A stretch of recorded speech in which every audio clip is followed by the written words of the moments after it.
Hello everyone from Luxembourg, and welcome to this EU Datathon 2020 special webinar dedicated to COVID-19 and data. First of all, I'm going to introduce myself. My name is Inmaculada Farfán Velasco, and I'm working in the Publications Office of the European Union, more concretely in the EU Open Data Portal, the single point of access to data from the EU institutions. So, wait. So this is the fourth edition of this competition, the Open Data Competition.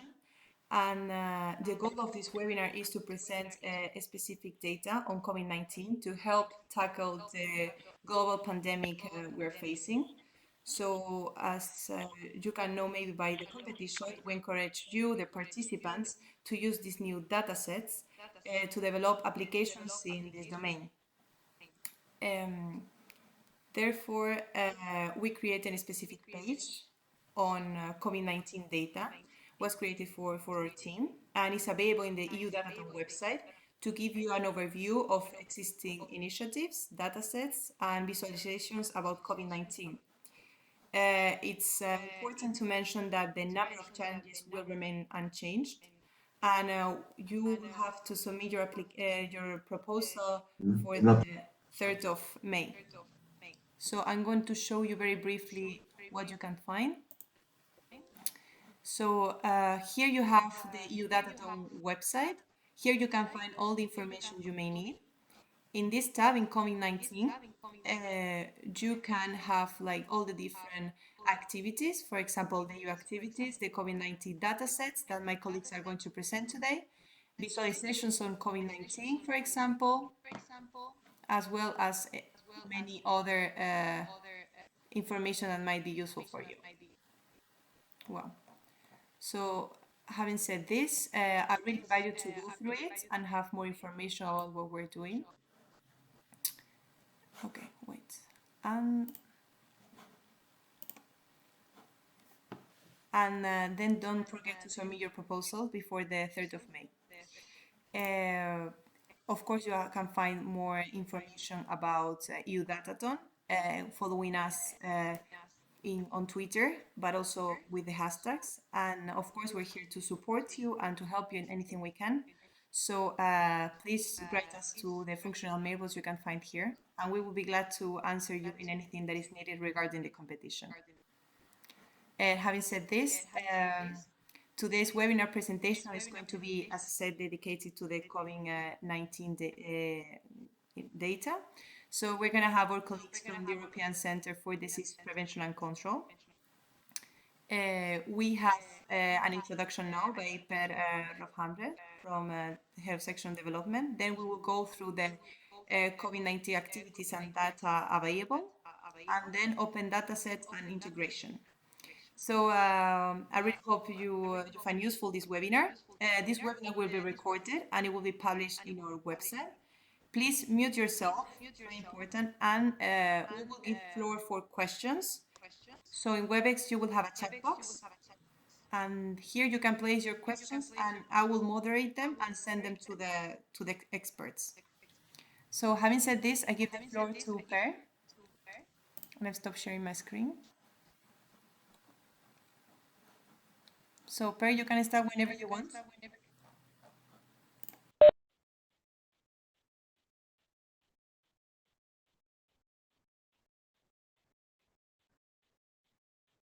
So, hello everyone. There is a little bit of round in the sound, so if you can mute your microphones, it'll be great. So first of all, thank you so much for inviting ECDC to present our ECDC activities and data on COVID-19 for everyone. I will present this together with my colleagues, Julian Bauta and Kaspar Rua. And we will have different sections of the presentation. So I will start introducing, and then Julian will pick up, and Kaspar will end. So if you remember, in 2003, we were in a very similar situation to where we are today. It was the SARS coronavirus who was spreading across the world. This prompted a response from the European Union. Sorry, Pel. Would you mind to put in presenter's view, please? Sorry. Thank you. Is it better?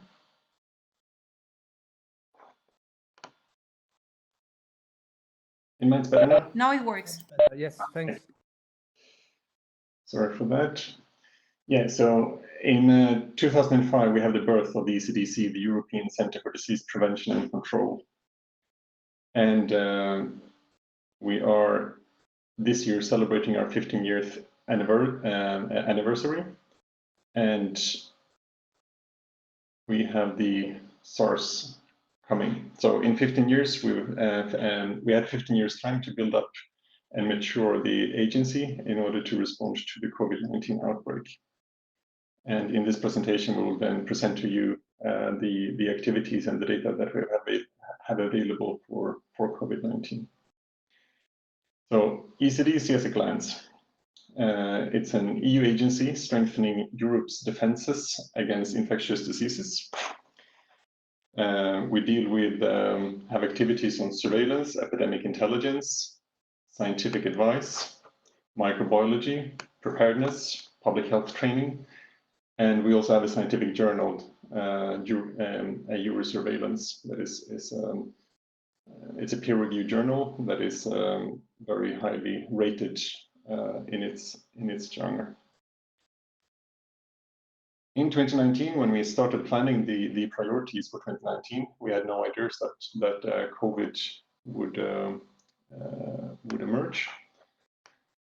So the 2019 priorities, not mentioning COVID-19, is to tackle like antimicrobial resistance, improving vaccine coverage in the EU, support the European Commission and the member states in addressing the sustainable development goals in the area of HIV, TB, and hepatitis, further supporting the European Commission and the EU member states in strengthening the preparedness for cross-border health threats, focusing on strategic partnerships to create synergy and avoid duplication of works, and to further enhance ECDC's operational performance and monitoring. Then came the public health emergency of COVID-19, and this is, of course, now our main priority.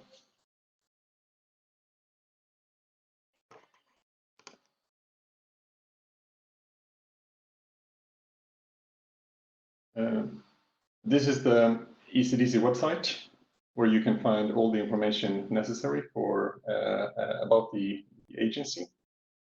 It's at ecdc.europa.eu, and the next slides is about the ECDC's activities on COVID-19 and the data we have available. And for this, I'd like to ask Julien to present. Thank you, Pele. Good afternoon. My name is Julien Bottet. I am a medical epidemiologist and I work in the surveillance section at ECDC. And I'm going to guide you through the COVID activities with a focus on the surveillance data that we collect at ECDC. Next slide, please. So it's been now a month and a half, if not more, that we have a dedicated team working specifically on COVID-19. There is a various range of activities and output we prepare. I'm not going to dwell too long on those, but just to name a few, all the outputs are freely available on our website. There is some risk assessment, risk for infections for the population in the EU and the UK, Q&As, many communication outputs, infographic leaflets, videos. Yes.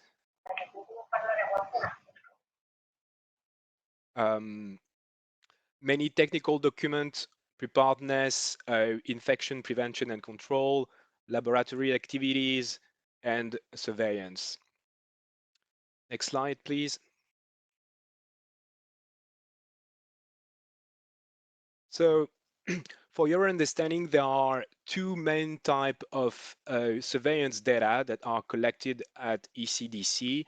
There's nothing specific to COVID-19. That's the case for the 50 plus diseases and conditions that are under surveillance at the European level, meaning that there is an implementing decision which lists all the diseases that are notifiable for all EU, EEA countries, including their case definitions, but it's also, of course, valid when it comes to COVID-19. So on the left-hand side, you have this what uh, we call the indicator-based surveillance using TESI. TESI is the acronym for the European surveillance systems, and that's based on predefined indicators, including the case definitions. So for COVID, we're using a joint case definition with the WHO, but for other disease, we do have an EU case definition. For all those conditions, we also have a set of variables, basic demographics, maybe related to the pathogens, the setting of infection, and so on. And we collect at various frequencies. It could be real time or near real time, could be weekly, influenza during the influenza season, or annually for most diseases. And we do some epidemiological analysis for those conditions. On the other side, so that's the right-hand side, that's the event-based surveillance, for which there is no predefined indicators or case definition. It consists of the systematic screening of various sources, official, non-officials, social medias, and so on. And we try to identify possible signal threats that may be of relevance when it comes to infectious disease surveillance. So just to come back to the COVID example, that's how the first cases of undefined pneumonia were detected. Um, Both are complementary, so we still continue to do event-based surveillance when it comes to non-EU countries to have the number of cases, death, any events, measures that are relevant outside of the EU. But we also collect at the same time, and that's the indicator-based surveillance, cases with a set of variables for EU EA countries, and both of them work together. There are limitations with indicator-based surveillance. Of course, you can only see what you've predefined. So any variables, any disease which is not under the list of notifiable disease will not be captured with such system. But on the other hand, with the event-based surveillance, you will probably miss a lot of more detailed information. It is not systematic, so it's very difficult to have denominators and so on. Next slide, please. So all this is discussed daily. We have what we call the roundtable every day at 11:30, where the epidemiologists and other staff will discuss the current situation with a focus on some diseases or conditions. Of course, as you can imagine, COVID-19 kept us very busy over the past month. Next slide, please.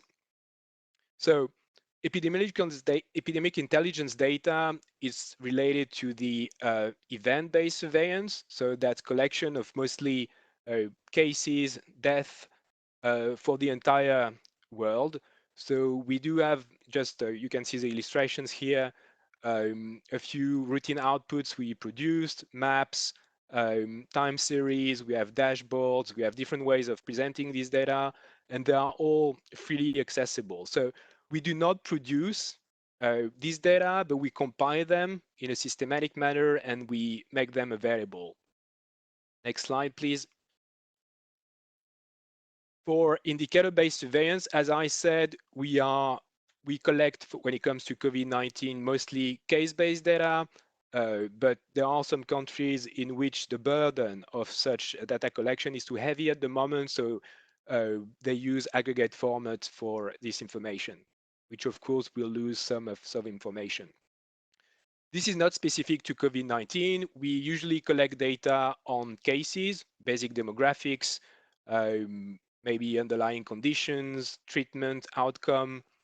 Of course, there will be some time elements, date of onset, maybe date of outcome, admission to hospital, admission to ICU, and so on. Something about the location could be probable country of infection, probable region of infection if relevant, the setting of infection, whether the case was infected in an healthcare setting, a community setting, whether it's a travel-associated infection, and so on. Some information about the pathogens, maybe the lab method used if relevant, maybe not so much for COVID, but it may be in the future if we see different strains and so on. Next slide, please. So just to give you an overview of the completeness of some important variables we collect for COVID-19. So you have the list here of the 30 countries of the EU, EEA. You see that completeness is very high for the basic demographics, so sex, age. It's relatively good when it comes to location, the place of residence. Now, when it comes to the clinical presentation, it's not so good in many countries, and so on and so forth. We can also see here on the right-hand side a comparison between the indicator-based surveillance data and the event-based surveillance data. Some countries, so basically the EI, so epidemic intelligence data, are collected also through Public Health Institute website, for instance. So in some instances, countries may be able to publish their own data, aggregate numbers, but there may be some delay before they're able to report case-based data to TESI. So that's the differences you can see there. Next slide, please. For all these data, both the event-based data, EI data, and the TESI data, so indicator-based data, we have different outputs, and that includes a dashboard where you can access, explore all these data, and also download directly the data sets. This will be aggregate data, and only with the variables or indicators that are displayed in the dashboard. Yet, it is also possible to access variables that are not used in those routine outputs, but for this, at the moment, we do not have a query tool. You will have to go through a data request process. Next slide, please. So that's all the useful links for the participants where they can explore, download, or visualize most of our outputs when it comes to data. I'm happy to answer any question you may have, maybe at the end, and I will leave Caspar finish the presentation on, he will focus on more technical aspects. Thank you. Okay, thank you, Julian. My name is Caspar Roe. I work in the development section at ECDC. And we would like to zoom in now a bit on the epidemic intelligence data for case distribution.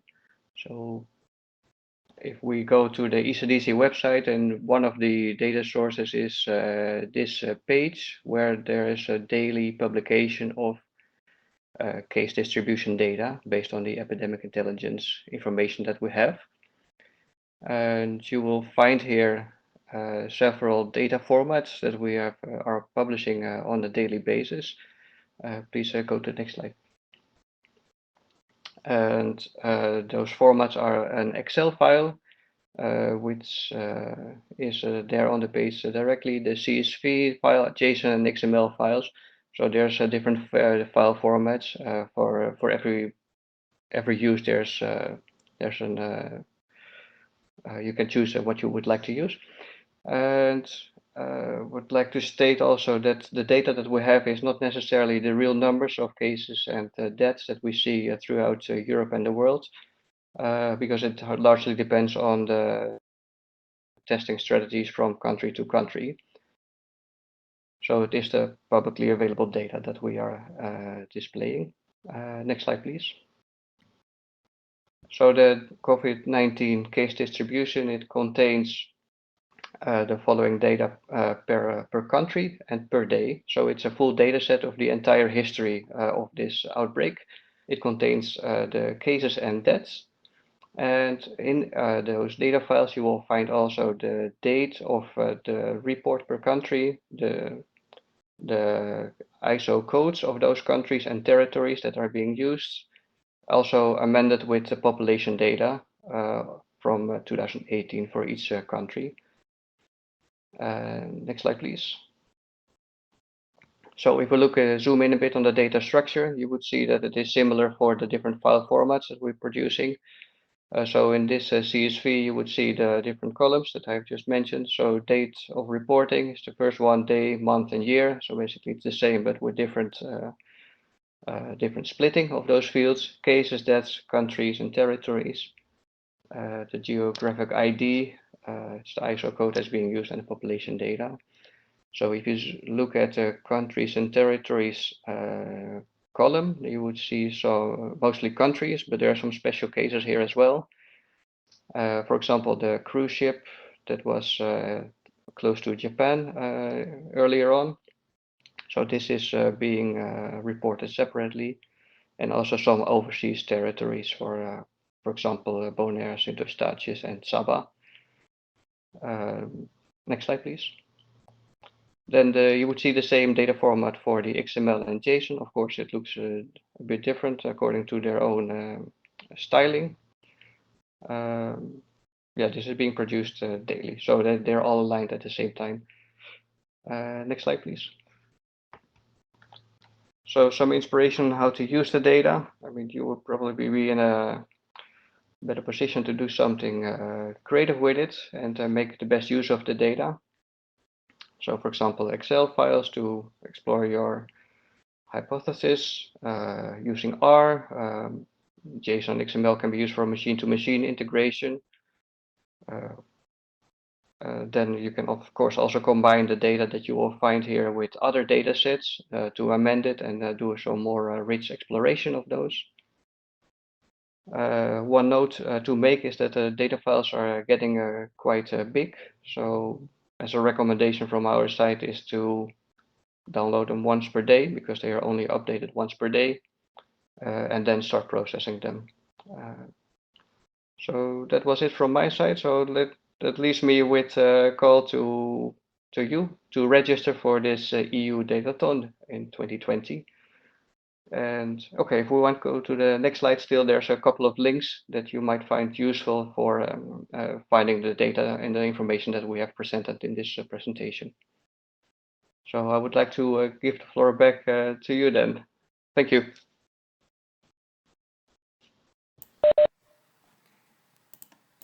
Well, thank you very much, Pel, Julien, and Caspar, for your presentation of these datasets.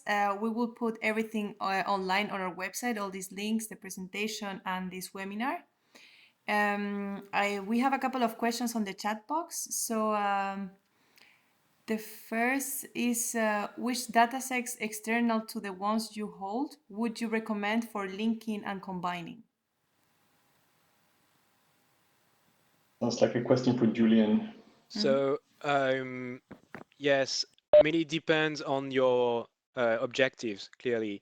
I mean, if you are looking for, I don't know, I mean, Eurostat is a usual suspect. You have many data on healthcare use, variables that we do not necessarily collect on travel patterns, for instance, and so on. I mean, there are a lot to be explored in Eurostat if you're interested in EU data. For the rest, I mean, it depends on your purpose. I mean, there are some hypotheses about the role of pollution, air pollution, and COVID severity, for instance. Then maybe you want to go for the Copernic data. I mean, it's difficult to answer this question entirely. I see a couple of questions that I can address briefly. There is one about the completeness for Spain. I think that Spain reported aggregate data, so that's why the aggregate format will not allow to have all the granularity for all the various variables. The number of requests per day, I'm afraid I can't answer that. I think there are many. That's why also we're trying to put as much as we can directly downloadable, so we don't have to process manually requests. But of course, and I think that's answer one of the last question, whether we do have some additional data that is not publicly available. The answer is yes. We don't have currently a data query tool that would allow the public to access all the data. It's not that we're trying to hide anything, but for routine output, we don't think it's relevant to have like all those variables, some of them with very low completeness, and so on. But it is possible to access on demand this additional data. Tessie, Tessie, it's a data set, it's a web platform. Pele will probably have to say more about that. It was one with behind the creation of Tessie, so I'm not going to dwell on that one. Yes. So what I can add, Julian is speaking about that we don't have all the data available for download. If there is a particular data set that you'd like to access and research more, you have the link here, the fourth or the second from the bottom, request custom dataset. If you access this link, there is a form where you can sort of request a custom dataset, and that's nice. There is something. Yeah, sorry, Pele. Something I wanted to add on the. I think Caspar mentioned the differences in testing strategies, and that's linked to the surveillance systems that are in place in the various countries. For other diseases, we have something very clear. So each country knows exactly whether the data come from laboratories, primary care, hospitals, all of them, who is tested and why. When it comes to COVID, this is quite challenging because everything changed over time. So it may well be that some countries started by testing only cases admitted to hospital, and then maybe did also some contract tracing. So maybe some asymptomatic cases were also tested. It's very difficult to capture all this, and it changed very quickly. And at time, it's also different across regions for the same country. So it's clearly one of the limitations of the COVID data. We are pushing for more harmonization, but there's also some capacities, challenges. Some countries were not able at some point to test as much as they would like to. So yeah, you have to be aware of those limitations.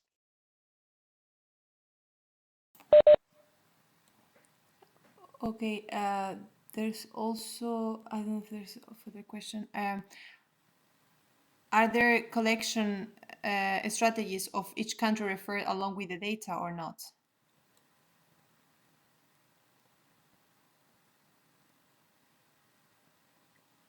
Hello? Julian, is probably for you. So that's what we're trying to answer. So whether we also have some information about the strategy in place, I mean, partly. The thing is, it changed over time, so it's very difficult to capture this in real time. It's not like for other diseases, you may implement something like 1 year and you like a screening strategy, for instance, for a disease which would be asymptomatic, so we can document that. Here, it changed very quickly, and as I said, maybe at the subnational level. So I'm afraid we don't have like the full information on that. Mm-hmm. Okay, thank you.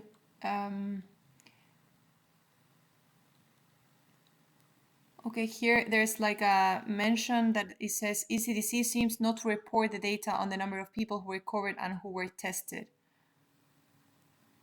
So, two things. First of all, it's very difficult to have this information on recovery for obvious reason. The first one, we're not very good for outcome in general because most of the data that are reported when the diagnosis is made, and maybe it will take 2-3 weeks before we know the outcome. So it's very challenging for the Public Health Institute to report that information. We do have it for some of the cases, but not for all of them. Then there is the very definition of what we mean by recovery. I mean, we have examples of people that were negative and then positive again, all even though they will have no symptoms at all. So it is not that easy to have a clear cut between who is fully recovered. The number of tested, it's also something very sensitive and challenging. I know that there is now more transparency, but initially it was not very clear. And as I said, this changed very quickly over the past weeks. So unfortunately, we don't have good denominators on the number of tested. This may improve in the coming weeks. Just to exemplify why it's difficult to get information about the recovery, the data that we do collect is coming from the health providers. So either you go to a laboratory or you go to a hospital and they sample you and test that sample for COVID-19. If it is positive, it will be reported. But then if you're either in the community or at the hospital, at one point you will leave, and you might leave the hospital because you are good enough to stay at home, but you rarely see the doctor or the healthcare system again when you're free of symptoms. So it's very difficult to get this data exactly like Julian was saying. Well, I also see here one question. I think it's for me and about the competition. Under which challenge will proposals for COVID solutions come into? Okay, well, as I mentioned before, maybe you were not listening, maybe the audio was not working very well. I apologize. The number of challenges will remain unchanged.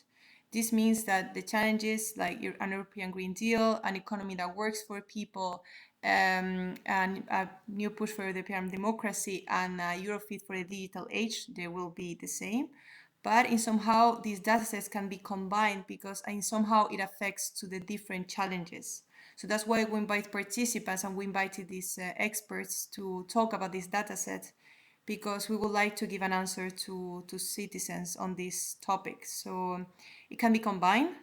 So I really encourage you to go through the website and of course contact us if needed, because we're expecting to unlock the potential of open data. So this can be combined with other datasets from ECDC or other portals, depending on the rules of the competition.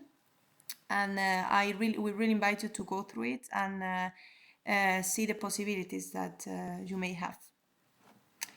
I see a question on whether TESI is really public data.